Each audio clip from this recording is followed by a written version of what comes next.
समय निकल जाए उससे पहले ये जरूर करे। हर स्त्री को ये कहानी सुननी चाहिए। सीधा साधा रहन सहन, फैशन से कोसों दूर और उससे भी ज़्यादा उसका सरल और मिलनसार स्वभाव। आज उसका फोन आया था। जानवी, दरअसल उसकी शादी भरतपुर में हुई, पर नौकरी के कारण स्थायी तौर पर वो जयपुर में रहती थी। जब समय मिलता है हम जी भर के गप्पे मारते थे। आज वो अपने पति, बच्चों के बारे में, सास ससुर सभी के बारे में ढेर सारी बातें कर रही थी। तभी मैंने पूछा, नौकरी करती है या नहीं? उस पर वो बोली, पहले नौकरी करती थी पर अब नहीं, मतलब समय ही नहीं मिलता। घर का काम, बच्चों का स्कूल, ट्यूशन, खाना बनाना, घर की साफ सफाई, सास ससुर का ध्यान रखना, उनकी दवाई पानी सब समय से और नियम से देना, ये सब करते करते खुद के लिए समय ही कहाँ मिलता है। पतिदेव ऑफिस जाते हैं तो मैं घर का सब कुछ मैं ही देखती हूँ। ये सुनकर मैंने कहा, तो खाना बनाने के लिए किसी को रख ले, तुझे उतनी ही मदद हो जाएगी और थोड़ा समय भी मिल जाएगा। जानवी बोली, नहीं नहीं, घर के लोगों की पसंद नहीं आएगा, उन्हें मेरे हाथ का ही खाना खाना पसंद है। सास ससुर के लिए तो कम नमक तेल का खाना बनाना होता है, वो किसी और से नहीं हो पाएगा। मैं ठीक हूँ। और उसने फोन रख दिया। मैं काफ़ी देर तक यही सोचे जा रही थी कि कितना बिजी कर लिया है इसने अपने आप को। ऐसे में कैसे अपने लिए कब और कैसे समय निकालती होगी, क्या पता।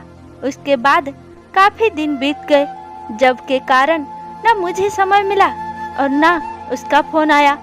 अचानक एक दिन उसका फ़ोन आया, मैंने उठाया तो उसकी जगह उसका पति बोल रहा था और उसने जो बताया उसे सुनकर मेरे पैरों तले जमीन खिसक गई। उसने बताया कि 4-5 दिन पहले उसकी मृत्यु हो गई है। ये सुनकर मैं निशब्द हो गई। ऐसा कैसे हो सकता है? काल तक जो मेरे साथ बातें कर रही थी वो आज इस दुनिया में नहीं है।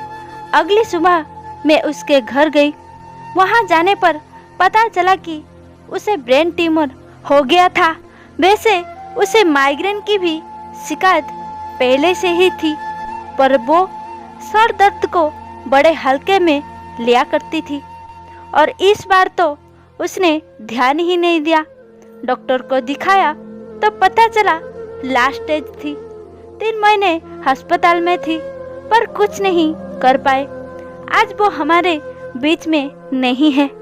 मुझे बुरा भी लग रहा था और पछतावा भी कि मैंने क्यों समय निकाल के उसे फ़ोन नहीं किया। 2 महीने बीत गए थे। इस बात को एक दिन मन में आया कि जानवी के पति को फ़ोन किया जाए, उनका हालचाल जानने के लिए। फ़ोन इसलिए भी किया क्योंकि उनके सारे काम जानवी ही किया करती थी। बड़ी मुश्किल होता होगा उसने जानवी के बिना रहना। मैंने उन्हें फ़ोन मिलाया और पूछा कि कैसे हो। उन्होंने जवाब दिया कि अभी वो क्रिकेट स्टेडियम में है। ये सुनकर मुझे बड़ी हैरानी हुई। मैंने पूछा, घर में सब कुछ मैनेज कैसे करती हो? तो उसने कहा, घर के काम के लिए एक मेड रखी है, बच्चों को संभालने के लिए फुल टाइम मेड रखी है और माँ बाप की देखभाल के लिए फुल टाइम नर्स रखी थी। सब कुछ अच्छे से मैनेज हो जाता है और उसे भी टाइम मिल जाता है। मैंने थोड़ी सी बात करके फ़ोन रख दिया। मुझे बड़ी हैरानी हुई। जिस जानवी ने अपने पूरा जीवन घर काम और घर के सदस्य के लिए बिता दिया, आज वो ना होने पर उसके पति ने हर काम के लिए मेड रख ली और उसका जीवन आसानी से व्यतीत हो रहा है। फिर इसमें जानवी की क्या गलती थी? दोस्तों, ये कहानी बताने का एक ही उद्देश्य था कि घर की स्त्रियों ने अपने घर के प्रति सभी जिम्मेदारियां निभानी ही चाहिए, पर अपनी भी कीमत करना सीखो। खुद की भी उतनी ही केयर करो जितनी आप दूसरे की करते हो।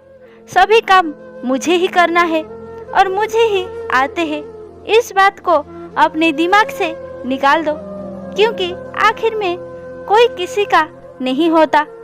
खुद के लिए समय निकालो, खुद को समय दो, क्योंकि गया हुआ समय लौटकर वापस नहीं आता और बाद में हमारे हाथों में भी कुछ नहीं बचता। इस कहानी पर आपका राय क्या है, कमेंट करके ज़रूर बताना। वीडियो पसंद आया तो लाइक, सब्सक्राइब, शेयर अवश्य करें।